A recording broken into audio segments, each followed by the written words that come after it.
राधे राधे मेरे प्यारे भाइयों बहनों माताओं व बंधुओं, संस्कार की बातें चैनल में आपका स्वागत है।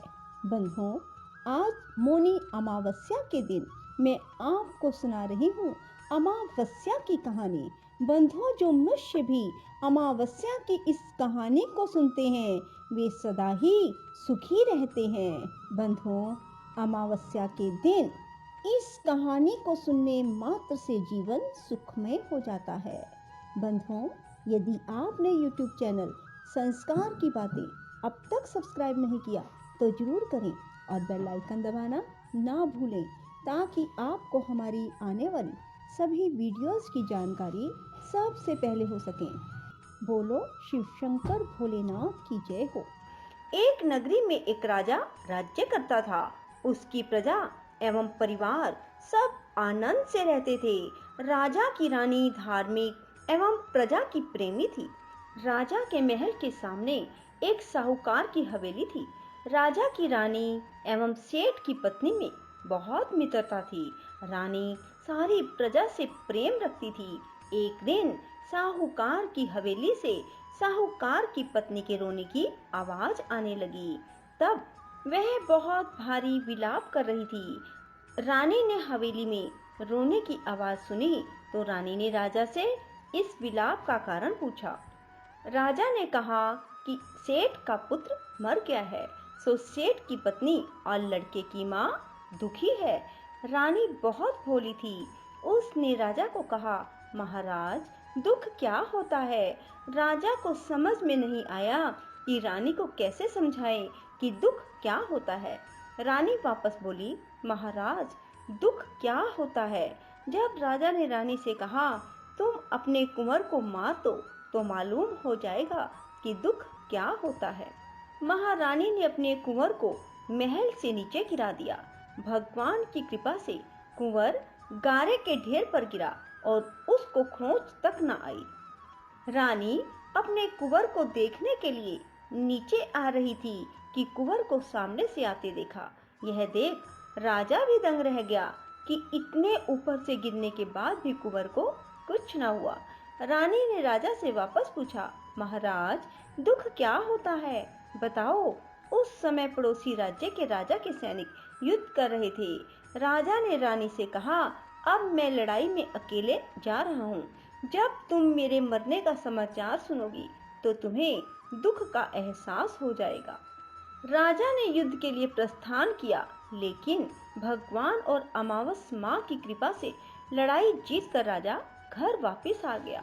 अब राजा को भी आश्चर्य होने लगा कि क्या कारण है। उसी समय महारानी महाराज के पास आई और वही प्रश्न दोहराने लगी, दुख के बारे में कैसे एहसास दिलाया जाए। राजा ने रानी को बुलाकर कहा, अब हम गंगा जी की यात्रा करने जा रहे हैं। वहां गंगा की धारा में कूद जाऊंगा, तब तुम्हें दुख का एहसास होगा। रानी ने गंगा यात्रा की तैयारी की और आवश्यक सामान व रास्ते में भोजन की सामग्री का प्रबंध कर यात्रा के लिए प्रस्थान किया। कैलाश पर भगवान शिव ने पार्वती से कहा कि सती, आज मैं कलयुग में सुखी आत्मा के दर्शन कराऊंगा।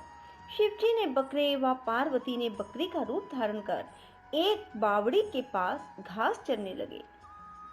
इतने में राजा रानी की सवारी आई। रानी ने सुंदर छाया और बावड़ी को देखा तो राजा ने कहा, हम यहीं थोड़ी देर जलपान व विश्राम करके आगे बढ़ेंगे। राजा रानी ने वहां जलपान किया। उसके बाद राजा पानी लेने के लिए बावड़ी में गया। उस समय बकरी का रूप धारण किया। पार्वती ने बकरे का रूप धारण किया। शिव जी से पूछा, स्वामी, इस रानी को दुख देखना है, मगर इसे दुख क्यों नहीं मिलता?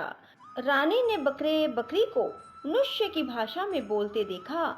उसे गौर से इसने सुना कि इसने सुख नाम की अमावस का व्रत किया था। इस जन्म में रानी बनी और सुख का आनंद ले रही है। सती, यह राजा गंगा में भी नहीं मरेगा। रानी ने उसकी बात सुनी। तभी राजा पानी लेकर आया तो रानी ने राजा को वह सारी घटना सुनाई और वापस अपनी नगरी को चले आया। राजा ने अपनी राज्य में प्रजा को सुख अमावस के व्रत करने की आज्ञा दी। राजा हर अमावस माँ की पूजा और कथा करने लगा। यह व्रत जिस दिन शुक्रवार की अमावस हो उसी रोज से आरंभ करें। 21 अमावस तक व्रत करें। पहले 5 अमावस गेहूं लाल कपड़ा दान करें, 5 अमावस मूंग, उसके बाद 5 अमावस चना, बाद में 5 अमावस मक्का और अंत में 21वें अमावस को चावल दान करें। दान में जैसा रंग अन्न का हो वैसे ही रंग का कपड़ा भी दान करें और कुछ दक्षिणा दें। व्रत के रोज गाय को हरा चारा दें और ब्राह्मण को भोजन या दक्षिणा दें।